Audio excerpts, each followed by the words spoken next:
This is TradeFlow News, bringing you relevant news and insights from around the world. TradeFlow News, enabling trade for SMEs and economies worldwide. These are some of the key topics that we will be looking into in today's program.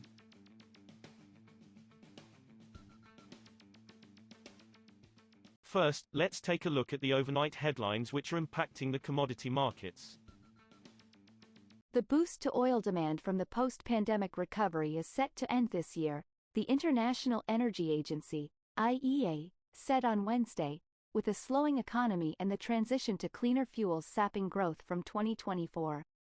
Strong demand from China and India boosted the Paris-based agency's outlook for growth this year by almost 300,000 barrels per day, BPD, to 2.4 million barrels of oil per day, but that will fall by nearly two-thirds due in large part to more use of electric cars.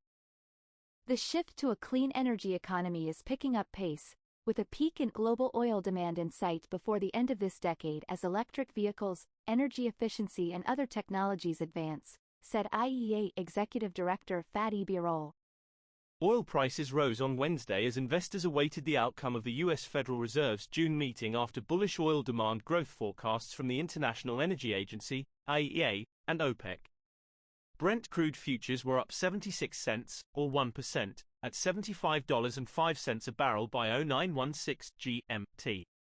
U.S. West Texas Intermediate, WTI, crude was up 63 cents, or 0.9%, at $70.05. Both benchmarks climbed more than 3% the previous day on hopes of rising fuel demand after China's central bank lowered a short-term lending rate.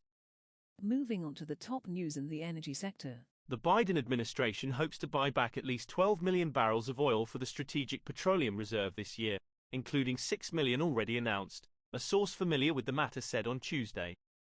The administration is slowly buying back oil from the SPR after selling more than 200 million barrels last year, including a record 180 million barrel sale to fight high oil prices after Russia's invasion of Ukraine.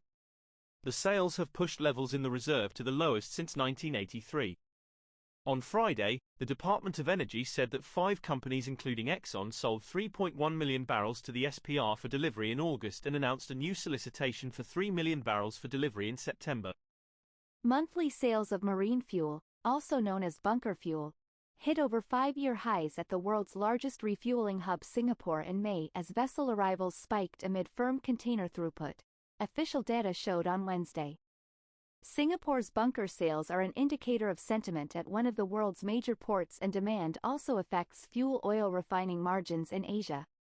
Sales extended gains for a third consecutive month to 4.52 million tons, up 6.2% month-on-month, Singapore's Maritime and Port Authority data showed. Next, we have the top news in metal markets. India's federal government plans to fix the rate of royalty that mining companies must pay for extracting lithium at 3% of the prices prevailing at the London Metal Exchange, LME, 2 government sources said. India, which has been exploring ways to secure supplies of lithium, a critical raw material used to make electric vehicle batteries, in February found its first lithium deposits in the federally administered region of Jammu and Kashmir. The government is expected to auction the newly found lithium blocks, with estimated reserves of 5.9 million tons, later this year. Argentina's president and the chief of the European Union signed a Memorandum of Understanding, MOU, on Tuesday to boost cooperation on sustainable raw materials during an event in Buenos Aires, in a push for more clean energy tie-ups. The agreement is designed to boost cooperation on climate-friendly infrastructure as well as new research on raw materials, including lithium, an ultra-light electric vehicle battery metal that governments worldwide are keen to secure supply of. Lithium is very important because it is crucial for clean energy technologies, EU Commission President Ursula von der Leyen told a news conference in Buenos Aires, citing an estimated 12-fold rise in lithium demand in Europe by 2030. We will now look at the top news in the agricultural sector. Malaysian palm oil futures rose on Wednesday for a second straight session, hitting a 2-week high, tracking a rally in rival edible oils underpinned by concerns over dry weather conditions. The benchmark palm oil contract for August delivery on the Bursa Malaysia Derivatives Exchange gained 34 ringgit, or 1%, to 3,450 ringgit, $746.91 a metric ton, its highest since May 30th.